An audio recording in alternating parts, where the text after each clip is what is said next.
오늘 하나님께서 주시는 말씀을 통해서 수원 동부교회에 정말 중요한 순간에 하나님께서 하나님의 뜻을 여러분들에게 보여주시기를 기도합니다.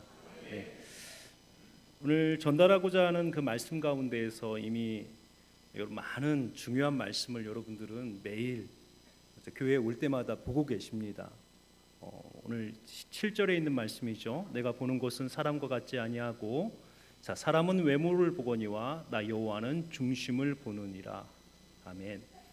교회 어디에 기록이 되어 있을까요? 수원 동부교회에 아주 잘 보이는 곳에 이게 써 있습니다. 어디에 있을까요? 네, 이렇게 2층 이렇게 올라가다 보면 목사님실 들어가기 전에 거울 위에 딱 써 있습니다. 잘 보이는 곳에 있습니다. 저는 그 말씀이 여러분들에게 굉장히 중요한 하나님의 응답이라고 생각을 합니다. 그래서 저도 이제 동부교회를 위해서 수원 동부교회를 위해서 이렇게 기도하면서 사실 처음에 왔을 때 그 딱 보았던 그 거울에 써 있던 그 말씀이 생각나서 이렇게 준비를 해봤습니다. 하나님께서는 어떤 사람과 어떤 교회를 사용하실까라고 하는 문제입니다. 사람과 같지 않은 방법으로 하나님은 사람을 선택하시고 또 사람의 어떤 능력이 아닌 하나님의 능력으로 하나님의 사람들을 사용하신다라고 하는 것입니다.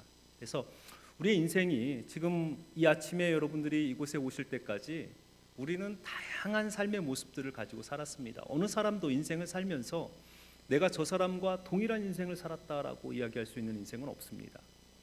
그런데 우리가 하나님 앞에 딱 서는 그 순간에 우리의 삶은 두 가지의 인생으로 구분이 될 것 같습니다. 하나는 인생을 사는 사람들이에요. 내가 나의 인생인 것처럼 내 삶의 목표를 내가 정해놓고 내 방식대로 살아온 사람들은 그들의 인생을 사는 사람들입니다. 또 다른 부류는 하나님 앞에서 인생을 살아드리는 사람들입니다. 이게 말장난 같지만 굉장히 중요한 거예요. 내가 내 인생을 나의 것으로 여기고 사는 사람과 하나님께서 나에게 맡기신 것으로 내가 여기고 살아드리는 사람은 이 인생은 엄청나게 다른 결과를 가져옵니다. 이것이 언제 나오냐면 여러분들의 인생의 마지막 순간에 우리가 정말 하나님 앞에 마지막 숨을 내뱉기 전에 여러분들의 삶의 모든 기억들을 다 쏟아내어서 하나님 제 인생이 어땠습니까? 하나님 그렇게 하나님 앞에 고백할 때 어떤 사람은 하나님 맡겨주신 인생 정말 제가 성실하게 살다 갑니다. 또 어떤 사람은요 하나님 아직도 제가 못한 게 많은데요. 제가 하고 싶은 거 이것도 있었는데 이것도 있었는데 이것도 못하고 살았어요. 이것도 못하고 살았어요. 두 개의 인생으로 갈라집니다. 전도서 저자는 뭐라고 이야기를 합니까? 자기의 인생의 마지막 때 정말 메뚜기 하나도 감당할 수 없는 그러한 노년의 시계 장례라고 하는 자신의 죽음을 앞에 놓고 있는 그 순간에 자기의 인생을 바라보면서 헛되고 헛되며 헛되고 헛되니 모든 것이 헛되었도다. 이곳에서 헛되다라고 하는 단어는 쓸모없었다라는 의미라기보다는 여러분들의 심폐에 가득 가두었던 이 숨을 내 거라고 생각을 하고 있었던 이 숨을 내뱉어서 내 손으로 쥐는 거예요. 그리고 일평생을 내 거라고 생각했어요. 내가 무언가를 이루었다라고 생각했어요. 그런데 인생을 결산할 때가 되어서 손을 쫙 펴보니까 아무것도 없는 거예요. 이것이 헛됨이에요. 그러니까 사는 사람들은 내 인생을 내 거라고 생각하는 사람들은 내가 무엇도 이루었고 무엇도 이루었고 무엇도 이루었고 인생의 마지막 순간에 하나님 앞에 가기 전에 딱 보니까 정말 하나님 보시기에 의미 있는 것은 아무것도 없는 거예요. 그러면 진짜 헛된 인생을 살고 그러나 살아드리는 사람들은 그들의 삶의 목표가 내가 이루는 무언가가 아니고 하나님께서 내 인생에 맡기신 것이 무엇이고 내가 하나님을 위해서 살아드려야 될 것이 무엇인지를 날마다 점검하면서 사는 거예요. 그래서 그 시간과 그 장소에서 하나님이 나에게 원하시는 것을 이루었다면 우리는 정말 하나님 앞에서 의미 있는 인생을 살아드린 것입니다. 비록 세상 사람들은 나를 향해서 내가 무엇을 이뤘느냐라고 비난할 수 있어도 하나님 앞에서는 내가 하나님이 원하시는 것을 이루어 드렸다면 여러분들은 하나님 앞에서 정말 잘 사신 거예요. 이렇게 살아드리는 인생에는 세 가지 중요한 특징이 나타납니다. 그 특징이 뭐냐면 인생에서 하나님께서 우리에게 주시는 세 개의 표시를 정확하게 깨달을 수 있는 거예요. 하나는 쉼표입니다. 우리가 인생을 막 살아가다 보면 많은 경우에 하나님께서 우리가 정신없이 질주하고 있을 그때 우리를 멈춰 세우세요. 기다려라. 쉬어라. 너의 힘으로, 너의 속도로 가는 것이 아니고 내가 먼저 갈게. 너는 기다리고 있어. 쉬고 있어. 내 인생을 사는 사람은요, 못 쉬어요. 하나님 지금 어떻게 쉬어요? 달려왔는데 더 가야죠. 무슨 말씀이세요? 살아드리는 인생은 쉬어라. 그러면 그 순간에 아무리 내 마음이 급해도 쉴 수 있는 거예요. 또 하나 인생에서 중요한 표시는 마침표입니다. 마침표는 하나님께서 우리를 어느 순간에 딱 그곳에 세워서 하나님의 사람으로서 섬김 혹은 역할이 딱 끝나면 하나님께서 자, 거기까지. 내가 나를 위해서 그곳에서 할 수 있는 그것은 거기까지다. 자, 이제는 이곳으로. 뭔가 그곳에서 마침표를 찍어야 새로운 어떤 하나님의 사역이 시작이 되는데 마침표를 못 찍는 거예요. 미련이 남는 거예요. 내가 하나님 더 할 수 있는데요. 하나님 왜 저를 멈추게 하세요? 하나님은 거기까지 그리고 다른 곳에 세우시길 원하는데 우리는 끊임없이 그곳에서 마침표를 못 찍고 못 떠나는 거예요. 세 번째는 이정표입니다. 하나님께서 방향을 바꾸라는 거예요. 삶의 방향을 쭉 하다가 하나님께서 자, 이제는 이쪽으로 너의 방향을 바꾸라. 나의 지식과 경험과 지금까지 내가 살아온 것을 보니까 하나님 이것이 맞는데요? 아니야, 이곳으로 가. 많은 사람들이 내가 나의 인생이라고 생각하는 사람은 자기의 방향으로 가요. 그러나 살아드리는 사람은요, 네 하나님, 이곳에서 제가 제 인생의 방향을 이쪽으로 바꿉니다. 그러니까 결국 사는 사람과 살아드리는 사람의 가장 큰 특징은 뭐냐면 하나님께서 우리에게 주신 이 짧은 시간과 우리의 제한된 능력 가운데에서 가장 생산성 있는 삶을 하나님 보시기에, 내가 보기에 생산성 있는 삶이 아니고 하나님 보시기에 가장 의미 있고 생산성 있는 삶을 살아드릴 수 있는 거예요. 왜냐하면 하나님께서 쉬고 마치고 방향을 바꾸라는 곳에서 우리는 정확하게 돌기 때문에 그렇습니다. 그러니까 이러한 인생이, 요즘의 세상은요, 이러한 인생을 비겁한 인생으로 가르치는 거예요. 왜 따라서 살아? 네가 개척하면서 살지. 살아드리는 인생 이렇게 이야기하면 굉장히 비겁해 보이는 거예요. 그런데 우리의 인생이 무엇인가를 생각하면 사실 이게 비겁한 게 아니고 이걸 가장 잘 사는 인생이에요. 산의 높은 곳에 가서 여러분들이 행글라이더라고 하는 것을 탈 때, 혹은 비행기에서 우리 군인들이 낙하산을 메고 뛰어내립니다.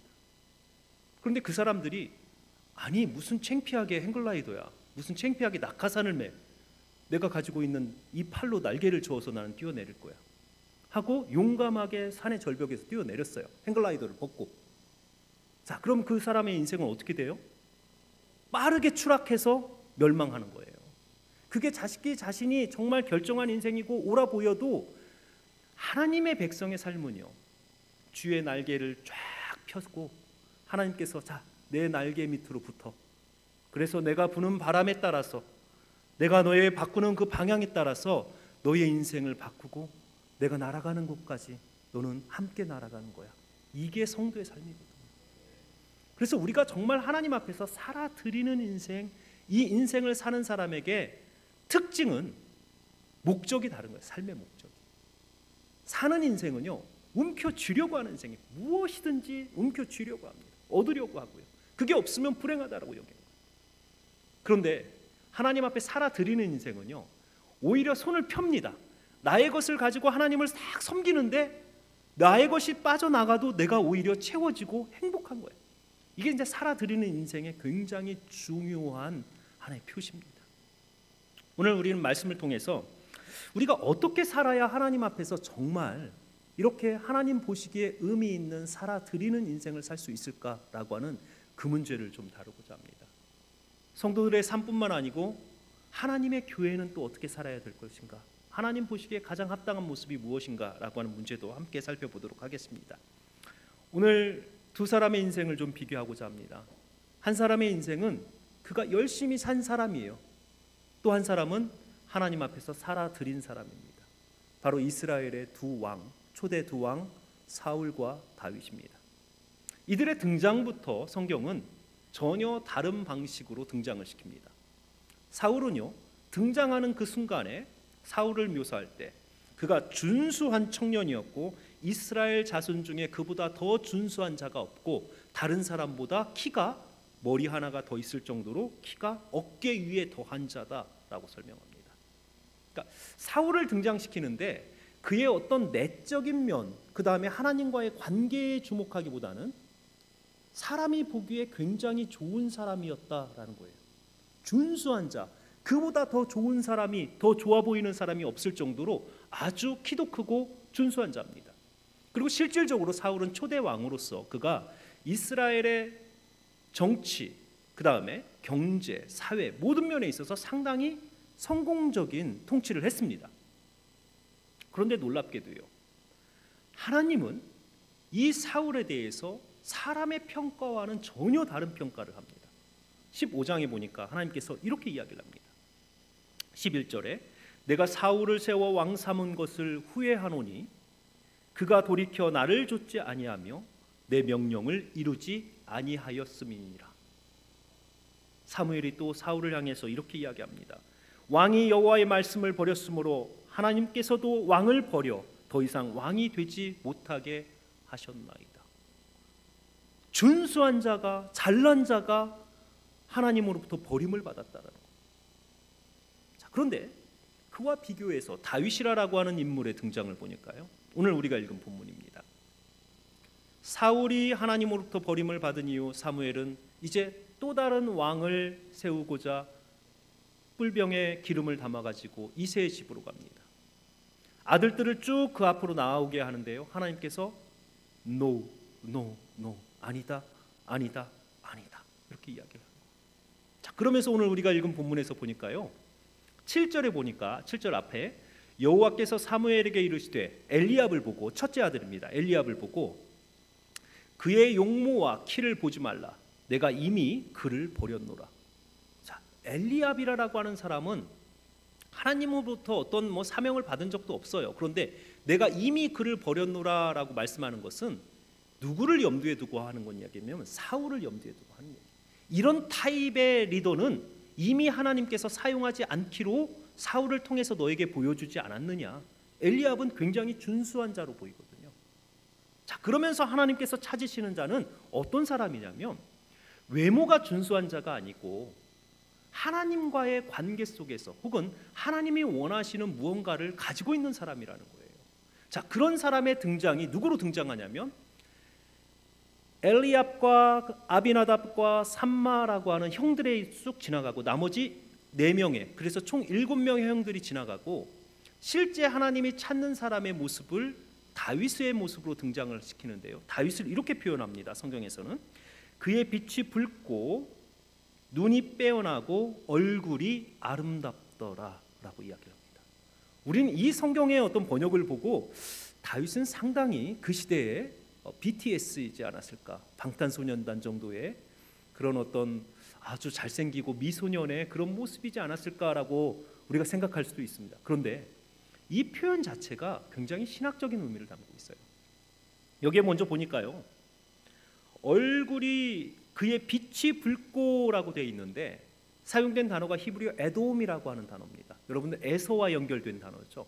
들판의 남자 에서, 그의 얼굴이 붉고라고 되어 있죠. 자, 다윗은 무엇을 하고 있었어요? 사무엘이 왔을 때 목동이었죠. 자, 목동이 얼굴이 하얘요. 아주 피부도 좋고 거칠지 않고 정말 하얘요. 그러면 우리는 그 목동을 보고 뭐라고 이야기할까요? 게으른 자. 왜냐하면 목동은 양들과 함께 돌아다니면서 햇빛 가운데에서 이 양들을 정말 물가로 인도하고 보호하는데 그 들판에 있기 때문에 얼굴이 붉어야 돼요. 그런데 얼굴이 하얀 목동을 누구도 칭찬하지 않는 거예요. 그러니까 다윗의 이 품성이 드러나는 거예요. 다윗은 맡긴 일에 성실히 정말 그 임무를 다 하는 자라는 거죠. 자, 그 다음에 눈이 아름답고라고 하는 표현입니다. 성경에서 한 인물과 눈이 연결될 때는 항상 영적인 상태를 의미합니다. 그래서 엘리 제사장을 이야기를 할 때는 그가 눈이 흐려져서 보지 못하고라고 되어 있습니다. 반대로 모세는요, 죽을 때까지 그 눈이 흐려지지 않고 분명하였다라고 이야기를 합니다. 하나님과의 관계를 이야기를 하는 거예요. 그러니까 다윗의 눈이 밝고라고 하는 그 표현은 하나님과의 어떤 영적인 관계가 다윗은 살아있네, 우리 표현으로 정말 살아있는 영성을 가지고 그 광야에서 하나님과 그 깊은 밤에 하나님과 대화하며 기도하며 살아가는 한 사람이었다라는 것이죠. 그 다음 세 번째, 보기에 좋은 사람이란, 얼굴이 보기 좋았다라고 하는 표현은 사실은 하나님 보시기에 좋은 사람이라고 하는 표현입니다. 하나님 보시기에 좋았더라, 이 표현 어디서 여러분들 많이 보신 표현이죠? 어디에서 봤습니까? 창세기에서. 하나님께서 세상을 만드시면서 하나님의 그 창조의 원리에 따라서 세상이 만들어질 때 하나님께서 보시기에 좋으셨더라. 그러니까 다윗에 대한 표현은 굉장히 그의 성품과 그가 가지고 있는 하나님과의 관계와 그 다음에 그가 그의 삶 가운데서 하나님께서 원하시는 일을 이루고 살았느냐라고 하는 하나님의 평가가 이 다윗이라고 하는 사람의 등장에 그대로 지금 반영되고 있다는 거예요. 자, 비교를 해보니까요, 사울은 상당히 외적인 부분에 강조를 두면서 그가 키가 크고 준수한 자다라고 설명을 한 반면에 다윗은 내적인 면에서 하나님과의 관계와 영적인 상태와 그 다음에 하나님께서 원하시는 일을 이루는 과라고 하는 그 부분에 초점이 맞춰져 있다라는 것입니다. 자, 이제부터 이제 우리가 주목해야 돼요. 하나님께서 둘 다 왕으로 삼으셨는데 왜 하나님께서 사울이라고 하는 왕을 향해서는 내가 너를 버렸노라라고 이야기를 하고, 다윗을 향해서는 하나님께 마음이 합한 자다라고 이야기를 하고, 사도행전 13장 22절에 보니까요, 사도 바울이 안디옥 교회에 이 구원의 역사를 설명하면서 다윗을 향해서 하나님께서 그의 마음에 합한 자, 맞는 자라고 이야기하면서 그가 내 뜻을 이룰 자다라고 이야기를 할까라는 거예요. 그러니까 하나님 보시기에 무엇 때문에 이들의 인생이 이렇게 한 왕은 버린 인생이 되고 한 왕은 하나님의 일을 이루는 자가 되었냐라는 거예요. 이걸 안다면 우리가 하나님 앞에서 어떻게 살아야 하나님 보시기에 정말 합당한 삶을 살 수 있을까? 버림을 받지 않고 하나님의 손에 붙들려서 하나님의 일을 이루는 하나님의 백성의 삶을 살아드릴 수 있을까라고 하는 그 비밀이 나오는 거예요. 그러니까 여러분들이 요즘 젊은이들이 대기업에요, 원서를 내면 그 대기업의 인사 정책을 먼저 파악을 합니다. 근데 이전에는 창의성이 기업에서 인재를 뽑는, 사원을 뽑는 굉장히 중요한 하나의 그 요소였는데 더 이상 이제 창의성을 보지 않는다고 그러죠. 왜냐하면 너무 창의적인 사원들이 오니까 함께 일을 못하는 거예요. 그래서 이제는 조직의 융합력, 친화력 뭐 이런 것들을 많이 본다고 그러더라고요. 그러니까 대기업마다 뽑을 때 내가 원하는 사원들의 기준이 있는 거예요. 자, 그런데 하나님의 인사정책이 무엇인지를 알면, 하나님은 어떤 사람을 사용하시는지를 알면 우리는 하다못해 기업에 우리가 정말 직장을 구할 때도 내 자신이 맞추잖아요. 스펙이라는 거 갖추지 않습니까? 근데 하나님께서 사용하시는 그 하나님의 사람이 되는데 내 자신을 맞춰야 하지 않겠어요? 이걸 안다면. 자, 그래서 우리는 하나님의 인사정책, 하나님이 사용하시는 사람은 어떤 사람을 사용하시는지를 살펴보고자 합니다. 성경은 이것을 우리에게 명확하게 보여줬어요. 무엇을 통해서 보여주냐면 사울과 다윗이라고 하는 두 사람의 이야기를 비교하면서, 서로 비교하면서 서술하고 있습니다. 어떻게 비교를 하냐면 사울도 생애 가운데에서 왕으로 뽑혔지만 두 번의 실수를 합니다. 그리고 이 두 번의 실수가 있을 때마다 선지자를 보내서 하나님께서 꾸짖습니다.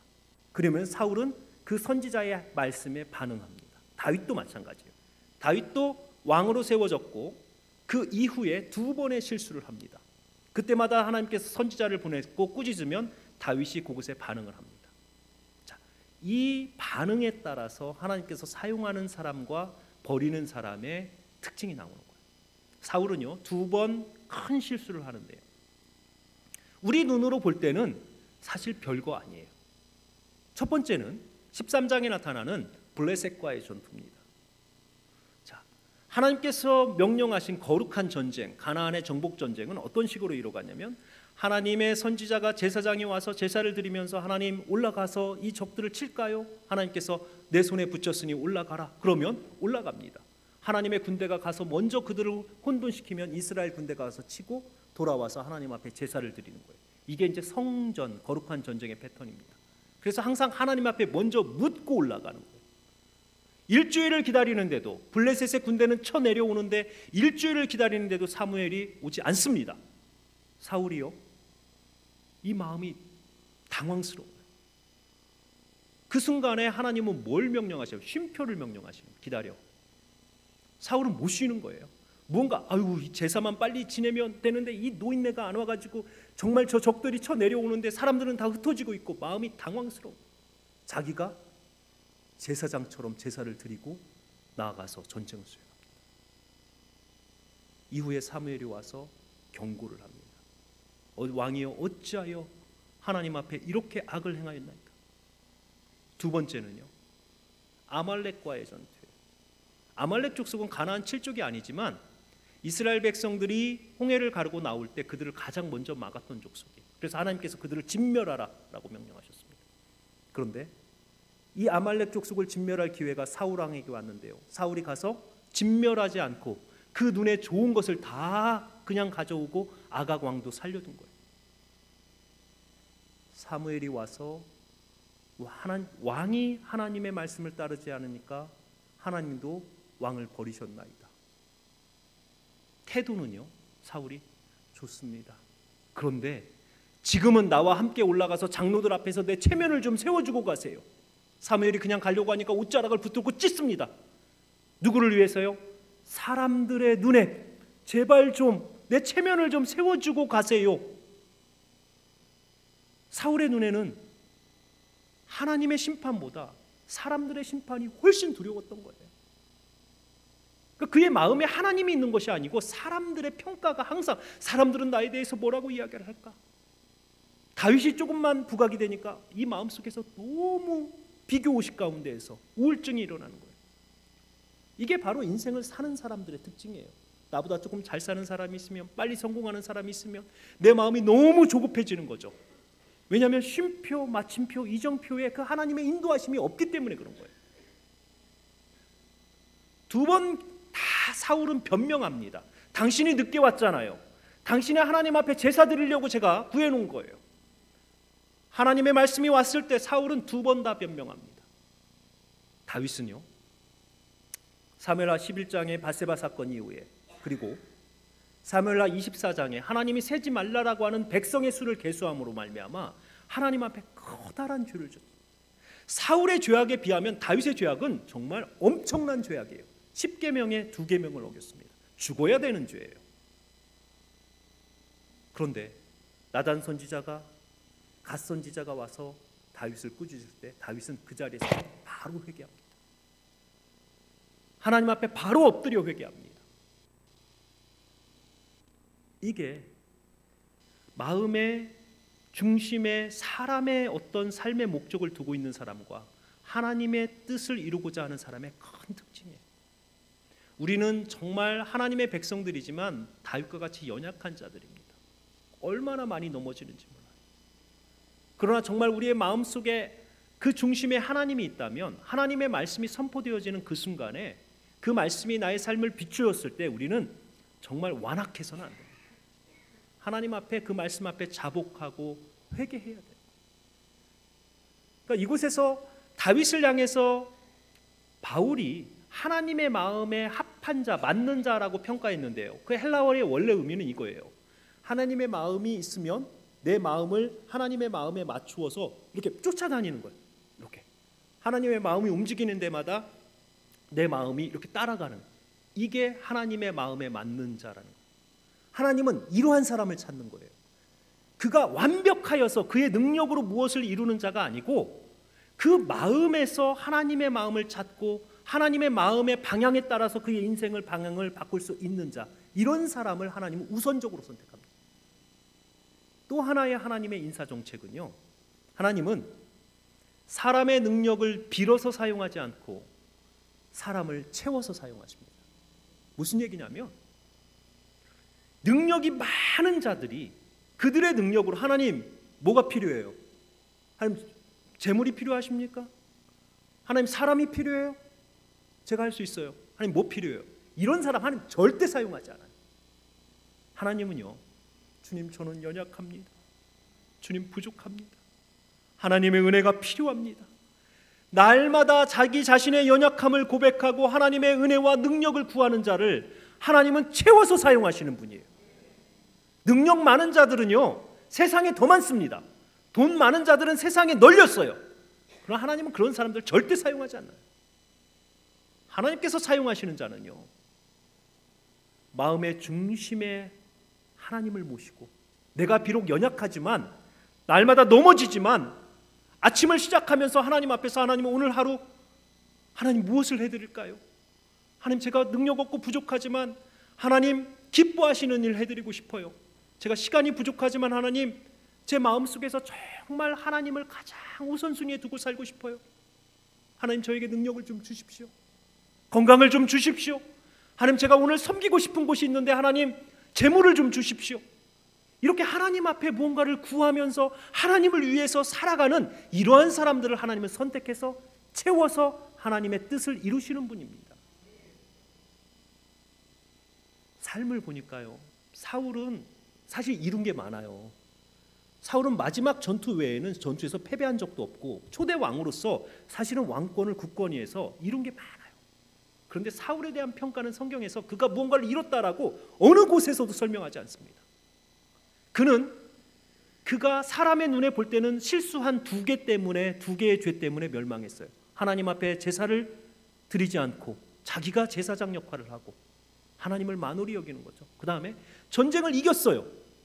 결과론적으로는 이겼지만 하나님께서 명령하신 방식이 아니었어요. 왕도 살려두고 좋은 것들도 다 자기가 취하는 전쟁. 이 두 가지가 결국은 사울과 그의 집안을 하루아침에 다 몰살당하게 하는 원인을 제공합니다. 그런데 놀랍게도요, 다윗은요 간음죄예요. 간음죄와 연결되어서 살인죄입니다. 죽어야 돼요. 그런데 밧세바와의 그 간음을 통해서 첫째 아이가 죽고 두 번째 아이로 태어난 솔로몬을 하나님이 사용하세요. 왕으로 삼으시고 하나님의 성전을 짓는 곳에 사용하세요. 더 나아가서 사무엘하 24장에 가니까 인구 계수를 통해서 7만 명의 이스라엘의 백성이 죽게 되고 마지막에 하나님의 천사가 섰던 그곳을 다윗은 돈을 주고 삽니다. 아라우나 사람의 타작마당을 사서 그곳에서 하나님 앞에 제사를 드립니다. 그런데 그 사건을 통해서 샀던 그 땅이 이후에 솔로몬이 성전을 짓는 성전터가 되는 거예요. 놀라운 것은 하나님은 마음의 중심에 하나님을 모시고 사는 그 하나님의 성도들이 비록 연약하고 부족하여서 넘어지고 쓰러져서 만들어낸 그 죄악의 씨앗들도 하나님은 사용하시는 하나님이세요. 그러니까 우리가 하나님 제가 능력이 없어서 못해요. 하나님 전 날마다 넘어지는데요. 하나님 시간이 없어서 못해요. 재물이 없어서 못해요. 그래서 하나님이 부르시는 거예요. 없어서 부르시는 거예요. 부족해서 부르시는 거예요. 채워서 쓰시려고. 하나님 저는 다 있어요. 뭘 필요해요? 이런 사람들을 하나님 절대 사용하지 않으신다라는 거예요. 그러니까 여러분들에게 지금 하나님 제가 너무 부족한데요. 하나님 저희 교회가 너무 부족한데요. 감사하십시오. 하나님께서 여러분들을 사용하시려고 하는 거예요. 채우시려고 하는 거예요. 하나님께서 복 주시려고 하는 거예요. 세상 사람들이 볼 때는요 연약함으로 부족함으로 보이지만 우리가 볼 때는 하나님이 채우실 공간이 그만큼 많으신 거예요. 성도는요 무엇을 구하는 사람들이냐면 내 능력으로 내가 무언가를 이루어서 그곳에서 보람을 찾는 사람들은 성도 아니에요. 그건 인생을 자기가 주인이라고 살아가는 사람들이지 결코 하나님의 백성 아닙니다. 성도는요 하나님이 주신 자기의 그 모습 가운데서 하나님은 어떻게 살아드려야 될까요? 내가 하나님 부족한 부분이 이것인데 하나님 정말 나를 통해서 원하신 것이 이것인데 내 능력으로는 안 됩니다. 하나님 도와주십시오. 날마다 주의 일을 감당하면서 자신감이 아닌 하나님을 향한 신뢰와 하나님 앞에서 정말 나의 부족함을 고백하고 나아가는 성도를 하나님은 사용하세요. 지금까지 하나님의 나라는 하나님께서 이러한 성도들을 통해서 이루어 오셨습니다.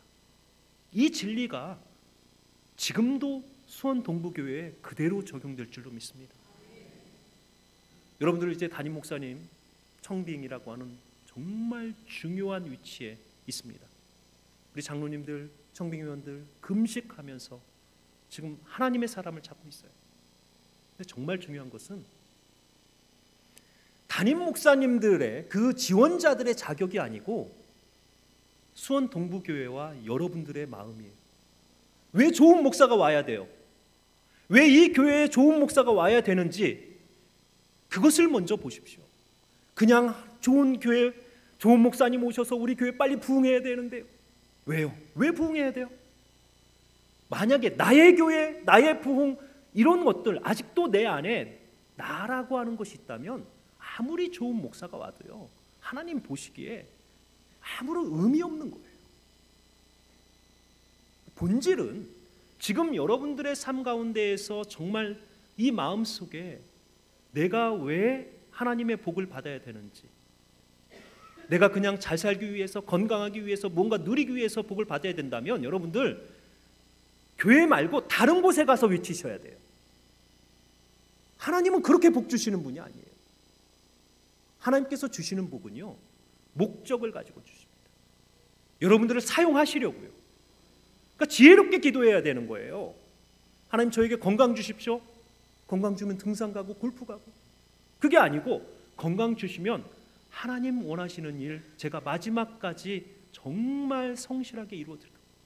하나님 저에게 시간을 좀 주시고 물질을 좀 주셔서 하나님 제가 제 능력으로 안 되지만 하나님 일을 하고 싶어요. 제 인생의 마지막에 하나님 앞에 섰을 때 내가 너에게 맡긴 일을 모두가 다 잘하고 왔다라고 하는 하나님 저 그 말 듣고 싶어요. 그러니까 저를 좀 도와주세요. 하나님 앞에 이렇게 간구해야 되는 거예요. 여러분들에게 이제 오실 그 목사님을 향해서도 저는 제가 이제 오늘 이 말씀을 들고 오면서 제 마음속에 사람이 보는 것과 하나님이 보시는 것 사이에 큰 차이가 있는데 그 차이는 사람은 외모를 봅니다. 우리 눈에 보이기 좋은 그런 것들을 보는 거예요. 그런데 진짜 하나님의 사람은요, 제가 말씀드린 것처럼 자기가 맡긴 일에 성실했는지 지금까지, 그리고 그의 눈이 밝아서 하나님의 뜻을 분별하는 자인지, 하나님과의 관계가 어떤지, 그다음 정말 그의 인생을 보았을 때 하나님께서 이 세상을 아름답게 만드신 것처럼 그의 인생을 보았을 때 정말 바라보시기에 좋은 사람인지, 이 세 가지를 여러분들이 구별할 수 있으면 좋겠어요. 그것을 알기 위해서는 여러분들 먼저 마음에 하나님을 모셔야 돼요. 그러니까 여러분들과 우리 청빙위원들 장로님들이 마음의 중심에 좋은 목사님이 오셔야 되는 이유를 분명하게 하나님 앞에 내어놓으셔야 돼요. 하나님 우리 교회 그냥 부흥시켜 주세요가 아니고 교회를 하나님 부흥하셔서 이 지역에 정말 우리 교회가 감당해야 될 이 사명을 감당할 수 있는 이 시대에 이름만 수원 동부교회가 아니고 동부 지역을 감당할 수 있는 그런 교회 되게 하기 위해서 마지막 그 사명을 위해서 하나님 좋은 목사님 보내주십시오. 우리가 이렇게 기도해야 되는 거예요. 그럼 하나님께서 우리의 눈을 여시는 거예요. 하나님의 사람을 볼 수 있도록 정말 그 눈을 여시는 거예요. 성도는 날마다 이렇게 하나님 앞에 쉼표, 마침표, 이정표를 확인하면서 걸어가는 것입니다. 교회는요, 본질적으로 교회는 그냥 모이라라고 하나님께서 부르신 곳이 아닙니다. 사람이 모일 때마다 교회는 썩었어요. 돈이 모일 때마다 교회는 썩었습니다. 예수님의 제자들까지도 이들이 모여 다닐 때는요, 하나님, 예수님 저는 왼쪽에 저는 오른쪽에 자리 싸움을 했어요. 이들이 모여 다닐 때는요, 유다와 같은 사람은 그 돈을 탐내기 시작한 거예요. 교회는 모여서 하나님의 은혜를 받고 흩어지는 거예요. 그래서 하나님께서 초대교회에도 핍박을 주셔서 이 제자들을 흩은 이후에 그들이 그렇게 나약하던 그들이 흩어져서 순교의 자리까지도 나아갈 수 있었던 거예요. 수원 동부교회도 우리가 정말 모이기를 힘쓰고 그것으로 멈추는 것이 아니고 우리는 본질적으로 교회의 목적은 하나님 앞에서 살아드리는 거예요. 교회에서 살아드리는 것이 아니고 이곳에 모였다가 세상에 흩어져서 여러분들의 삶의 터전에서 하나님 앞에 살아드리는 것이 교회이고 성도입니다. 그러니까 하나님 앞에 기도하실 때, 하나님, 수원 동부교회가 정말 중요한 시점입니다. 기도하실 때 교회의 본질을 회복하게 해주십시오. 우리 교회가 정말 이 세상 속에서 세상을 세우며 회복하는 자들로서 우리가 모였다 흩어지는 자들의 그 모임 되게 해주십시오. 그러기 위해서 하나님 좋은 담임 목사가 오게 하시고 우리 성도들이 좋은 하나님의 성도들이 되게 해주십시오. 우리가 이렇게 기도해야 되는 것입니다. 오늘 하나님은 사울과 다윗이라고 하는 이 두 왕을 우리 앞에 보여주고 우리로 하여금 하나님께서 사용하시는 사람이 어떤 사람인지를 명확하게 보여주십니다. 스스로 내가 이제 무언가를 할 수 있을 때가 아니고 하나님은 내가 하나님 아무것도 할 수 없을 것 같아요 라고 정말 여러분들 스스로 연약함을 고백할 때 하나님이 은혜를 주실 때입니다. 세상 사람들은 겉으로 그 사람의 외모를 평가했던 것처럼 겉으로 그 사람의 부족함을 보고 아유 당신이 무엇을 한다고요? 아 당신 말고 다른 사람이 더 잘할 수 있을 텐데요. 세상 사람들은 이렇게 이야기를 해요. 그런데 교회는 그래서는 안 돼요. 성도는 그러면 안 돼요. 성도는 하나님의 능력을 의지하고 연약하고 부족하지만 하나님을 신뢰하고 하나님의 채우심을 느낄 수 있는 사람들이 일을 해야 돼요. 그래야만 교회 안에 하나님의 은혜의 흔적들이 드러나는 거예요. 그래서 우리가 모두 하나님 앞에 정말 하나님의 일이 맡겨질 때 아마 내년에는 여러분들에게 다른 직분들이 맡겨지겠죠. 근데 절대 우리가 해서는 안 되는 변명이 있어요. 하나님 시간이 없어요. 하나님 건강이 안 좋아요. 하나님 물질이 없어요. 이런 변명은 정말 해서는 안 돼요. 그래서 하나님이 부르신 거예요. 여러분들에게 시간 없는지 아시기 때문에 그 바쁜 가운데서 가장 좋은 시간을 하나님 앞에 드려지는 성도 되게 하시기 위해서 여러분들에게 물질이 없기 때문에 채워서 하나님의 일하라고 복 주시려고 하나님이 일을 맡기시는 거예요. 여러분들에게 능력 없는 거 알기 때문에 하나님께서 하나님의 그 능력을 여러분들에게 주셔서 주의 일 감당하라고 하나님께서 부르시는 거예요. 그래서 우리가 정말 우리의 삶을 뒤돌아보면서 내가 내 인생을 사는 사람인지 아니면 살아드리는 사람인지 가장 중요한 것은 여러분들의 마음에 하나님을 모시고 사느냐. 내가 하루를 시작하는 그 이유가 목적이 나의라고 하는 끊임없이 내 자신이 주인이 되고 있는지 아니면 하루를 살아도 정말 하나님께서 원하시는 그 삶을 살다 가면 내가 정말 하나님 앞에서 하나님 보람될 것 같습니다. 내 삶이 의미 있을 것 같습니다. 이렇게 외치면서 하루를 살아가고 있는지 정말 우리는 말씀 앞에서 다시 한번 우리의 영혼을 살펴봐야 됩니다. 마음은 가장 쉽게 무너지는 곳이에요. 마음에는 많은 것이 다 담길 수 있습니다. 우리가 보는 것들이 마음에 너무도 쉽게 담기는 거예요. 그래서 잠언도 이야기합니다. 사장에 세상에 무릇 지킬 만한 모든 것보다 너의 마음을 지키라. 그곳에서 너의 생명이 남이라. 그러니까 이 마음에 하나님을 모시고 다른 것이 나의 삶의 주인 되지 않고 다른 것이 나의 삶의 중심이 되지 않도록 이 마음을 지키는 것이 가장 중요하다는 거예요. 그래서 우리가 날마다 이 마음만 지키고 이 가운데서 하나님을 내 삶의 목적으로 하나님께서 원하시는 일을 내 삶의 목적으로 두고 살아간다면 그 외의 것은 다 하나님께서 채우십니다. 하나님은 능력 있는 자의 능력을 비로 사용하시는 분이 아니고 연약한 성도가 하나님을 의지하고 살아갈 때 그에게 능력을 채워서 사용하시는 분입니다. 하나님은 모든 것을 다 가지고 갖추고 내가 이 교회가 무엇을 할까요? 라고 하는 뭔가 교만한 교회를 사용하지 않고 하나님은 연약하고 부족하지만 하나님 우리 교회가 주를 위해서 무엇을 해드릴까요? 하나님 이 연약함을 채워주십시오. 이러한 교회를 들어서 하나님의 나라를 세워가십니다.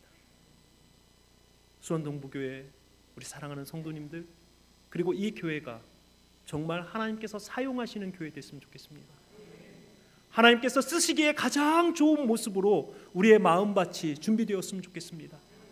하나님 앞에 마지막 섰을 때 성도님들 모두가 다 여러분들의 인생을 바라보면서 하나님 주신 사명 제가 최선을 다해서 섬기고 왔습니다. 주님 주신 능력으로 제가 정말 하나님 이렇게 살아왔습니다.